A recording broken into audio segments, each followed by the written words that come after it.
नमस्कार, स्वागत है आपका अजीत अंजुम जी के प्लेटफॉर्म पर। मैं हूं नीलू व्यास। अक्सर आप देखते हैं कि इस बात पर बहस होती है कि भारत का लोकतंत्र कितना मजबूत है और उसके अलग-अलग तरीके हैं, अलग-अलग पैमाने हैं उसको नापने के लिए। उसका एक पैमाना है कि हमारे देश में जो चुनाव हो रहा है, वो कितना स्वतंत्र है, कितना फ्री है, कितना फेयर है और इस चीज को लेकर लगातार मुहिम चलती आई है। आज सुप्रीम कोर्ट में आज एक ऐसे ही केस की सुनवाई हो रही थी जिसमें भारत का लोकतंत्र कैसा होगा, उसका भविष्य कैसा होगा।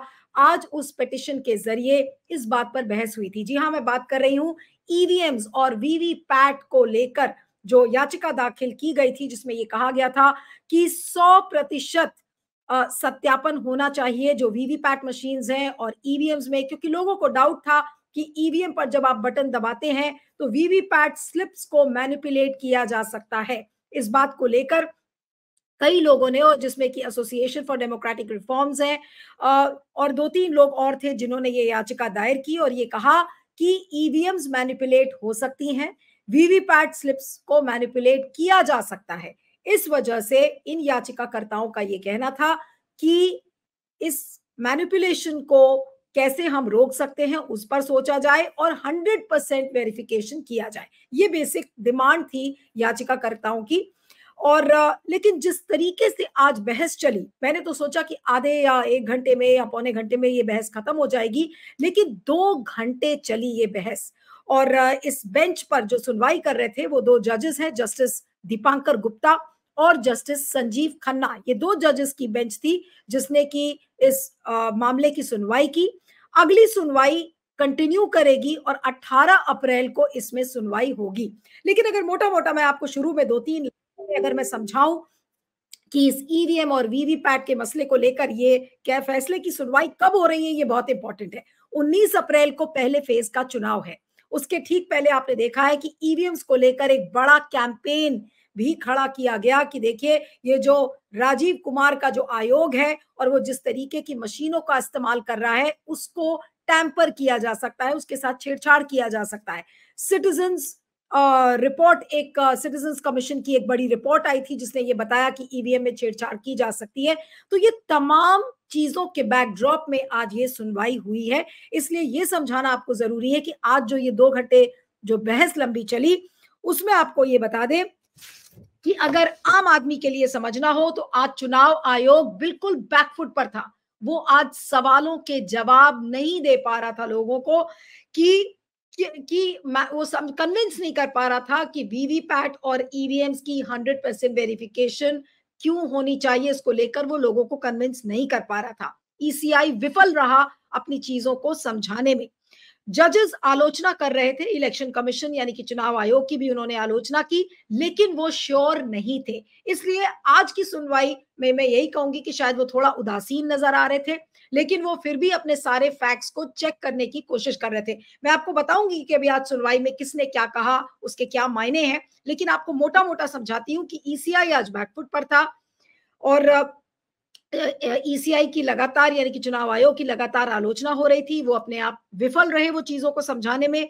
जजेस जजेस आलोचना तो कर रहे थे इलेक्शन कमीशन की, लेकिन वो 100% अभी श्योर नहीं है। वो सारे फैक्ट्स को, डेटा को, सर्वेस को, सबको पहले उसका अध्ययन वो करना चाहते हैं।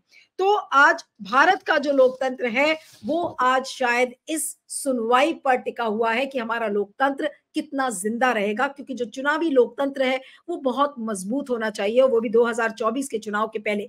तो शुरुआत में ही मैं आपको बता दूं कि प्रशांत भूषण जो कि एसोसिएशन फॉर डेमोक्रेटिक रिफॉर्म्स के वकील हैं, तो उन्होंने ये कहा कि शुरू में ही दीपांकर दत्ता और जो जस्टिस संजीव खन्ना की जो बेंच थी, तो शुरुआत में ही प्रशांत भूषण ने ये कहा कि कोर्ट ने यानी कि प्रशांत भूषण से ये कहा कि इस मैटर को कंसिडर किया गया था 2019 में और उस समय हमने 1 वीवीपैट से 5 वीवीपैट को की काउंटिंग को बढ़ा दिया था एक असेंबली सेगमेंट में। तो उस समय प्रशांत भूषण ने ये कहा कि उस समय कम था, लेकिन हम अभी भी इस चीज के लिए ओपन है। इस बात पर बहस हो सकती है कि 100% वीवीपैट का वेरिफिकेशन क्यों नहीं होना चाहिए।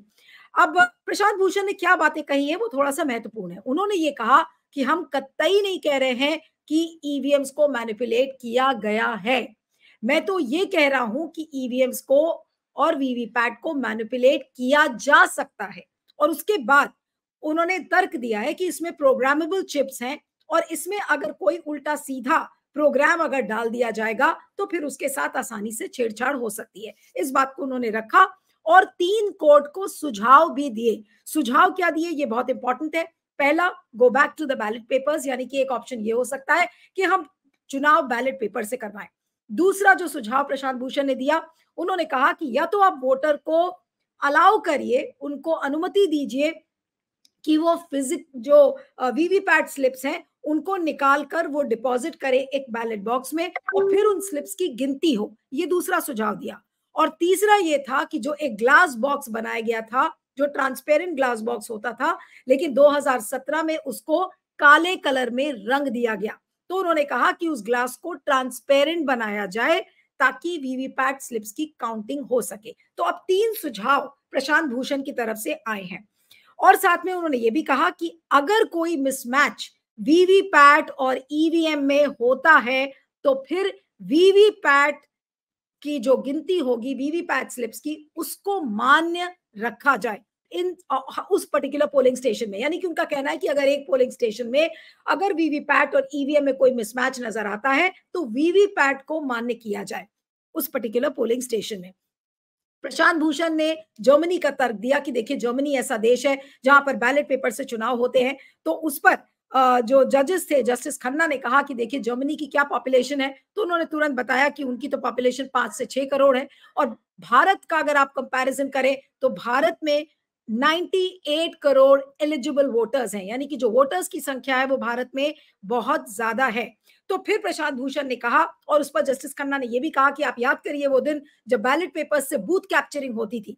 तो फिर उसके बाद प्रशांत भूषण ने यह कहा कि जो वीवीपैट स्लिप्स की गिनती है वो पॉसिबल है, उसको किया जा सकता है अगर उसको पैरेलली यानी कि साथ-साथ उसकी गिनती की जाए, ना कि सीक्वेंस उसका निकाला जाए। अगर सीक्वेंस निकालेंगे तो उसमें देर होगी, लेकिन अगर पैरेलल काउंटिंग वीवीपैट स्लिप्स की होती है तो ये चीज पॉसिबल है। अब जस्टिस खन्ना ने क्या चीज कही वो थोड़ा सा इंपॉर्टेंट है समझना। जस्टिस खन्ना ने यह कहा, human intervention will create problems, human weaknesses, bias will arise. Machines without any wrong human intervention will work properly. यानी कि जस्टिस खन्ना ये जस्टिफाई करने की कोशिश कर रहे थे कि देखिए मशीन्स में कम एरर होगा, लेकिन जब मानव जाति अपने हाथ से उस चीज को करेगा तो फिर उसमें बाइसेस आ सकते हैं, उसमें कुछ टैंपरिंग हो सकती है। उस तरीके की बात को उन्होंने आगे बढ़ाया। तो उन्होंने कहा कि जब आप हैंड काउंटिंग करेंगे तो उसमें अलग अलग नंबर्स की काउंटिंग होगी। और जस्टिस दत्ता ने, ये जस्टिस खन्ना का कहना था कि भाई human intervention will create more problems. Justice Khanna ने फीजिबिलिटी की बात की। उन्होंने कहा कि देखिए जो भारत की पॉपुलेशन है वो इतनी ज्यादा है कि शायद ये चीज पॉसिबल नहीं होगी। और उन्होंने अपने राज्य का एग्जाम्पल दिया, वो वेस्ट बंगाल से आते हैं। तो उन्होंने कहा कि वेस्ट बंगाल की तो पॉपुलेशन जर्मनी के बराबर है, तो हमें इस चीज को डिसमिस नहीं करना चाहिए तुरंत से वीवीपैट और ईवीएम्स। और साथ में उन्होंने जो लाइन बोली, उन्होंने साथ में ये कहा कि we need to repose the trust and faith in the system, do not bring the system down. इस बात को उन्होंने जस्टिस दत्ता ने कहा कि आप तुरंत पूरे सिस्टम को खारिज मत करने दीजिए, थोड़ा सा फीजिबिलिटी उसकी स्टडी आपको करने की जरूरत है। अब जो पिटिशनर्स थे उन्होंने डाउट्स रेज किए, उनके मन में जो दुविधाएं थी ईवीएम्स को लेकर वो उन्होंने बताई। अब जैसे कि जिसका खुलासा प्रशांत भूषण ने किया, प्रशांत भूषण ने कहा कि मान लीजिए कि एक ही पार्टी को 2 वोट्स कास्ट किए जाते हैं और अगर वीवीपैट को मैनिपुलेट किया गया है तो हो सकता है कि वो जो 2 वोट्स एक पार्टी को पड़े हैं वो 2 अलग अलग पार्टी में बढ़ सकते हैं। तो यहाँ पर वो छेड़छाड़ उन्होंने एक्सप्लेन की और उन्होंने ये भी बताया कि क्योंकि सोर्स कोड पब्लिक को नहीं पता होता है तो इसके चांसेस ज्यादा है। मैं एग्जैक्टली कोट कर रही हूं प्रशांत भूषण ने क्या कहा। उन्होंने कहा कि if 2 votes cast for same party, VVPAT can be manipulated, one each, since the source code of EVM is not disclosed to the public and there are doubts on reliability. तो इस चीज को उन्होंने कहा है। और साथ में एक और जो बहुत महत्वपूर्ण पॉइंट प्रशांत भूषण ने रेज किया कि ईवीएम बनाने वाली जो कंपनियां हैं उसके जो दो डायरेक्टर्स हैं दोनों पीएसयूज के, यानी कि ईसीआईएल और बीएचईएल, उसमें जो बोर्ड ऑफ डायरेक्टर्स हैं वो बीजेपी के मेंबर्स हैं। उसको लेकर हाल में आपने देखा था कि एक स्टोरी भी आई थी जिसको लेकर स्टोरीज हर न्यूज प्लेटफॉर्म ने किया था, ऑल्टरनेट मीडिया के, तो उस चीज को आज प्रशांत भूषण ने सबके समक्ष रखा। गोपाल शंकर नारायणन, वो भी एक पिटिशनर है, उन्होंने भी ये कहा कि देखिए हमारे मन में ईसीआई के लिए कोई दुर्भावना नहीं है, कोई मैलिस नहीं है, लेकिन हम केवल ये चाहते हैं कि जो वोटरों का हक है, जो वोटरों का कॉन्फिडेंस है लोकतंत्र में, वो बहाल हो। और साथ में फिर जो बेंच है दीपांकर दत्ता की और संजीव खन्ना की, उन्होंने इलेक्शन कमीशन से भी कुछ सवाल पूछे थे। मनिंदर सिंह उसके एडवोकेट थे और उन्होंने ईवीएम्स को सिक्योर कैसे किया जाए उसको लेकर सवाल खड़ा किया। एक तो सिक्योरिटी ऑफ ईवीएम्स वो एक मैटर था, और जब ये बातें हो रही थी तो ईसीआई के जो ऑफिसर है, चुनाव आयोग के जो ऑफिसर थे, वो वहां पर सिक्योरिटी फीचर्स को एक्सप्लेन करने के लिए खड़े हुए थे। और साथ में फिर उन्होंने बताया कि जो सीलिंग होती है ईवीएम्स की, इसको सील किया जाता है, वो कैंडिडेट्स की मौजूदगी में किया जाता है, टैंपर प्रूफ कंडीशंस में किया जाता है। तो फिर बेंच ने उनसे ये सवाल किया कि मान लीजिए कि आपने ईवीएम के साथ टैंपरिंग की है तो उसके लिए क्या पनिशमेंट है। तो उस पर ईसीआई के अफसरों ने बताया कि सेक्शन 132 और 132 ए का प्रावधान है under representation of people's act. तो उस पर कोर्ट ये कहता है कि this is much more serious, justice Sanjiv Khanna कहते हैं कि this is much more serious than just the procedure. Shankar Narayanan ने कहा कि जो डिस्क्रिपेंसीज हैं उस पर इलेक्शन कमीशन बिल्कुल चुप है। वो क्या डिस्क्रिपेंसीज हैं कि कितने वोट्स पोल किए गए हैं और काउंटिंग जिसकी हो रही है उसमें बहुत बड़ा मिसमैच है, और इसको लेकर चुनाव आयोग चीजें एक्सप्लेन नहीं कर पा रहा है। इस बात को शंकर नारायणन ने कहा है। और साथ में ये भी कहा कि कैंडिडेट्स को फ्रीडम तो है कि वो अगर उनको कुछ गड़बड़ लगती है तो वो फिर से दोबारा स्लिप्स को काउंट करा सकते हैं, लेकिन कैंडिडेट बोलता रहे, लेकिन हो सकता है कि चुनाव आयोग इसकी अनुमति ना दे। क्यों? क्योंकि चुनाव आयोग का ये निर्णय होता है। नॉर्मली चुनाव आयोग का डिस्क्रेशन होता है कि वो किसी कैंडिडेट को अलाउ करे या ना करे। तो ये एक बहुत बड़ा लूपहोल है जो कि शंकर नारायणन ने जिसको लेकर पॉइंट आउट किया। लेकिन इन सब के अलावा कई और एडवोकेट्स थे जिन्होंने आज फ्री एंड फेयर इलेक्शंस के इस पूरे मुहिम के बारे में बात की। एक उसमें से थे संतोष पॉल, दूसरा हुजैफा अहमदी, संजय हेगड़े और आनंद ग्रोवर। ये वो लोग थे जिन्होंने फ्री एंड फेयर इलेक्शंस हो इसको लेकर सुप्रीम कोर्ट से गुहार लगाई है। और साथ में उन्होंने ये भी कहा कि जब चुनाव 7 फेजेस में हो सकता है, 90 दिन हमारा चुनाव चल सकता है, तो अगर 4 दिन फालतू के अगर लगे वीवीपैट स्लिप्स को काउंट करने के लिए, तो ये लोकतंत्र को बचाने के लिए एक ये बहुत छोटी सी कोशिश है और इतना तो किया जा सकता है। इस बात को लेकर कहा। संतोष पॉल ने ये भी कहा, उन्होंने एक और सजेशन दे दिया कि चलो ठीक है 100% वेरिफिकेशन ना हो, लेकिन कम से कम 50% वेरिफिकेशन तो आप करो। तो 50% वेरिफिकेशन की बात जो संतोष पॉल ने कही है, तो ये सारे सुझाव आज कोर्ट के सामने रखे गए हैं। साथ में ये भी कहा कि ये एक मौलिक अधिकार है, एक फंडामेंटल राइट है किसी भी वोटर का ये जानने के लिए कि अगर मैंने एक वोट डाला है किसी पार्टी के पक्ष में तो वो वोट हमारा रिकॉर्ड हो, ना कि वेस्ट जाए, ना कि उसको मैनिपुलेट किया जाए। तो वोटर के हक की बात, वोटर के फंडामेंटल राइट्स की बात आज सारी इस तरीके की बहस, ये 2 घंटे लंबी बहस चली है, जिसमें जैसा मैंने आपको बताया कि आज इलेक्शन कमीशन बहुत ज्यादा जवाब देने की स्थिति में नहीं था। और बीच में बल्कि बेंच ने प्रशांत भूषण से ये भी कहा कि भाई आपके पास क्या कोई डेटा है कि किस तरीके से ईवीएम को टैंपर किया गया है। तो उन्होंने किसी एक प्राइवेट डेटा को कोट करने की कोशिश की, जिस पर कोर्ट ने कहा कि मैं प्राइवेट डेटा पर हम इतना ज्यादा रिलाय नहीं करेंगे, हम इलेक्शन कमीशन से खुद मांगेंगे। तो इस तरीके की बहस चली है और काफी समानताएं हैं जो 2019 में केस चला था इलेक्शन के ठीक पहले, जिसमें कि एक वीवीपैट की जगह 5 वीवीपैट को काउंट करने की अनुमति दी गई थी। तो क्या इस बार 18 अप्रैल को अब अगली सुनवाई है, 18 यानी कि 19 अप्रैल को पहला फेज है चुनाव का। तो 18 अप्रैल एक बहुत ही क्रूशियल दिन होगा।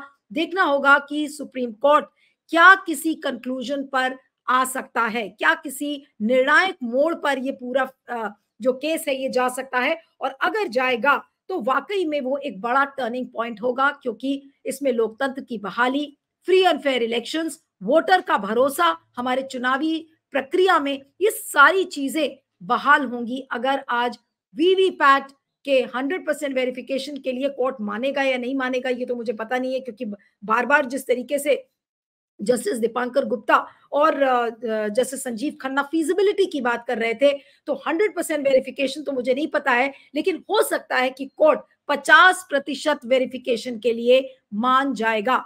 तो 50% भी अगर वेरिफिकेशन होता है तो उससे क्या बीजेपी के लिए रैटल होने की संभावना आपको दिखती है? जरूर होगी, क्योंकि बार बार ये आरोप लगाए जा रहे हैं कि जो सत्तारूढ़ पक्ष है वो बार बार ईवीएम से छेड़छाड़ करने की कोशिश करता है।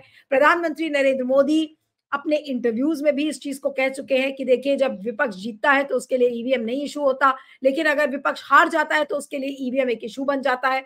तो कहीं ना कहीं आज इस पूरी चुनावी प्रक्रिया में जो भरोसा वोटर को कैसे दिलाया जाए, आज सुप्रीम कोर्ट के ऊपर ये बड़ी जिम्मेदारी आ गई है। और आज जिस तरीके से 2 घंटे ये बहस चली जस्टिस संजीव खन्ना और दीपांकर गुप्ता की बेंच में, तो आज इसको देख के लगता है कि वाकई में एक गंभीर पहल सारे पिटिशनर्स ने तो की है, लेकिन इस बेंच को भी लगता है कि कहीं ना कहीं वोटरों का जो भरोसा है चुनावी लोकतंत्र में, उसको बहाल करने की जरूरत है। ये काम चुनाव आयोग नहीं कर रहा है। ये यहाँ पर बात आपको बतानी जरूरी है कि बार बार विपक्षी दल चुनाव आयोग से टाइम मांग रहे थे ये बताने के लिए कि उनके पास प्रूफ है कि किस तरीके से ईवीएम को टैंपर किया गया है, लेकिन चुनाव आयोग ने विपक्षी दलों को टाइम नहीं दिया। कई महीनों से, कई साल से इस बात को लेकर बहस चल रही है, लेकिन चुनाव आयोग ने अपनी आंखों पर पट्टी बांध ली थी। और आज यही नतीजा है कि आज कोर्ट में चुनाव आयोग बहुत ज्यादा कुछ एक्सप्लेनेशन इस बात पर नहीं दे पाया है। तो अब जो चुनाव आयोग के वकील है मनिंदर सिंह, अब उन पर जिम्मेदारी होगी कि किस तरीके से वो कोर्ट का जवाब देंगे, पिटिशनर्स का जवाब देंगे, खासकर प्रशांत भूषण ने जिस तरीके की दलीलें रखी हैं उसको कैसे काउंटर करेंगे। लेकिन मैं आपको बता दूं कि चुनाव आयोग इस पूरे पिटिशन को अपोज करता आया है, उसने विरोध किया इस पिटिशन का, ये बोलकर कि ये एक राजनीतिक दुर्भावना से इस पिटिशन को फाइल किया गया है ताकि चुनावी प्रोसेस को डिरेल किया जा सके। इस तरीके की बातें चुनाव आयोग ने कही है, लेकिन अब अदालत के अंदर खड़े होकर चुनाव आयोग कैसी दलीलें देता है ये देखना होगा। अब अगला ये मैटर 18 अप्रैल को है, तो देखना होगा कि क्या कुछ बहस होती है और क्या एक निर्णायक मोड़ पर ये पूरा फैसला आता है। हो सकता है कि पहले फेज के लिए भी ना आए, लेकिन क्या बाकी फेजेस के लिए सुप्रीम कोर्ट उसको बहाल करेगा, ये सारी बड़ी रोचक चीजें हैं। तो सबकी निगाहें उस पर टिकी होंगी कि 18 अप्रैल को सुप्रीम कोर्ट क्या करता है। लेकिन आज वीवीपैट और ईवीएम मशीन्स को लेकर जो सुनवाई हुई वो बहुत रोचक है। लेकिन क्या हम लोकतंत्र का जो चुनावी प्रक्रिया में जो विश्वास है लोगों का, क्या वो सुप्रीम कोर्ट इस समय बहाल कर पाएगा? वो चंद्रचूड़ साहब के जो कंधे हैं, उन्होंने जैसे पहले भी कहा था कि हमारे कंधे बहुत चौड़े हैं, हमें सोशल मीडिया की कमेंट्री से कोई फर्क नहीं पड़ता, लेकिन आज उन्हीं कंधों पर वो जिम्मेदारी आ गई है कि चुनावी प्रक्रिया में विश्वास को बहाल किया जाए। थैंक यू सो मच, और इस वीडियो पर आपके फीडबैक का मुझे इंतजार रहेगा। Thank you very much.